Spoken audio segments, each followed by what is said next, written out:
नमस्कार दोस्तों, crime media news में आपका स्वागत है। मैं शमशेर खान हमेशा एक अनोखी खबर के साथ में आपके साथ में पेश होता हूं, ताकि आपको शहर और दुनिया में क्या हो रहा है इसकी पल पल की जानकारी मिलती रहे। आपको बता दें कि भंडारा जिला में बोरा बोरा एक ऐसी ऐप थी, ट्रेडिंग ऐप थी, जिसके कारण काफ़ी लोगों का भंडारा जिले में नुकसान हुआ था। उसकी तकरार के बाद माननीय एसपी साहब ने कई लोगों को जेल में डाला और उस ऐप के जो लोगों का नुकसान हुआ था उन लोगों की तकरार के अनुसार कार्रवाई की गई थी। लेकिन अभी चल रही खबर के अनुसार भंडारा जिले में फिर और एक ट्रेडिंग ऐप मार्केट में आ चुकी है, जो फिर से लोग उसमें काफ़ी लोगों में उनमें लोग उसमें ट्रेडिंग कर रहे हैं और लाखों रुपए वहाँ पर इन्वेस्ट कर रहे हैं। तो आज हम जानते हैं कि उस ट्रेडिंग ऐप से क्या होगा और वो कौन सी ऐप है जिसको लोगों ने नहीं खेलना चाहिए, सावधान रहना चाहिए। सर नमस्कार, आपने जो कीमती समय दिया उसके लिए।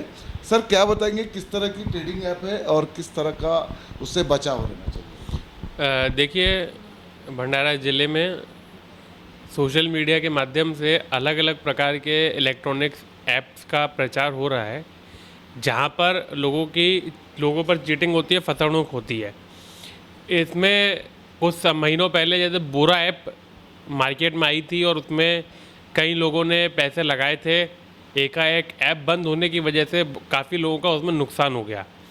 उसी प्रकार से अभी उसका नाम बदल के उसी प्रकार के लोगों ने दोबारा से एक एंड्रोमैक्स प्रो एआई के नाम से वो एक ऐप लेके आए हैं, जिसमें उसी प्रकार से कम दिनों में रेट दुप्पट करने का वादा वो लोग कर रहे हैं।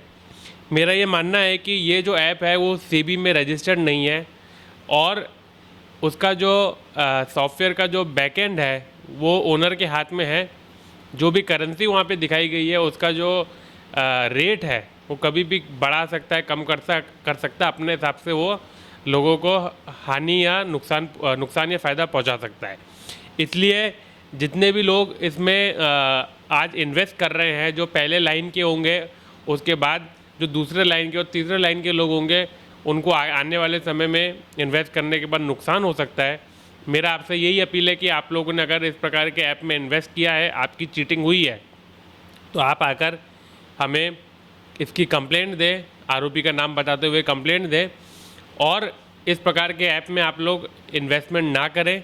इन्वेस्टमेंट आपने अगर किया है तो कंप्लेंट दें और इमीडिएटली आपका पैसा विड्रॉ कर लें। सर इसके पहले जो बोरा ऐप में कुछ आरोपी इसमें दाखिल किए गए थे, उन आरोपी पे कार्रवाई की गई थी। सुनने में ये आ रहा है कि वही आरोपी फिर से इस ऐप को चला रहे हैं, तो आगे की किस तरह से प्रोसेस रहेगी? देखिए, अगर कोई भी नागरिक कंप्लेंट करता है तो हम उसमें एफआईआर दाखिल करेंगे किसी का पैसे का नुकसान होता है तो, और उसमें अगर वही आरोपी है तो हम लोग उस पर दोबारा से कार्रवाई करेंगे और वो वही आरोपी अगर डबल से ये इसी प्रकार के कार्यक्रम कर रहा है तो हम लोग उस पर अन्य प्रतिबंधक कार्रवाई भी करेंगे। लेकिन अभी आपके माध्यम से हम ये बताना चाहते हैं कि इस प्रकार के ऐप अभी शुरू हुआ है और पिछली बार की तरह दोबारा से लोगों के अंदर उस प्रकार की फसवणूक नहीं होनी चाहिए। इसलिए हम जन जागृति करना चाहते हैं, लोगों को बताना चाहते हैं कि ऐसी नौबत नहीं आए कि आप लोग दोबारा इन्वेस्ट करें, फिर लाखों का नुकसान हो, फिर आपको एफआईआर करके अपने पैसे वापस लाने के लिए पुलिस को बोलना पड़े। इसलिए आप शुरू से ही सतर्क रहें और इस प्रकार के ऐप में इन्वेस्ट ना करें।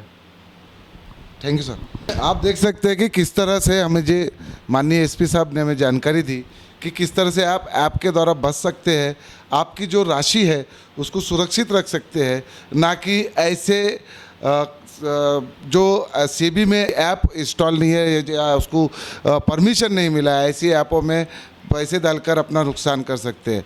तो जैसी ही ये खबर आपको मिलती है, आप इसमें आपको अगर किसी तरह से फंसवणूक की गई है तो कृपया करके आप अपने नज़दीकी पुलिस स्टेशन या आप सीधा एसपी साहब से मुलाकात कर सकते हैं। खबर देखने के लिए बहुत बहुत धन्यवाद। मैं Shamsher Khan, crime India news भंडारा।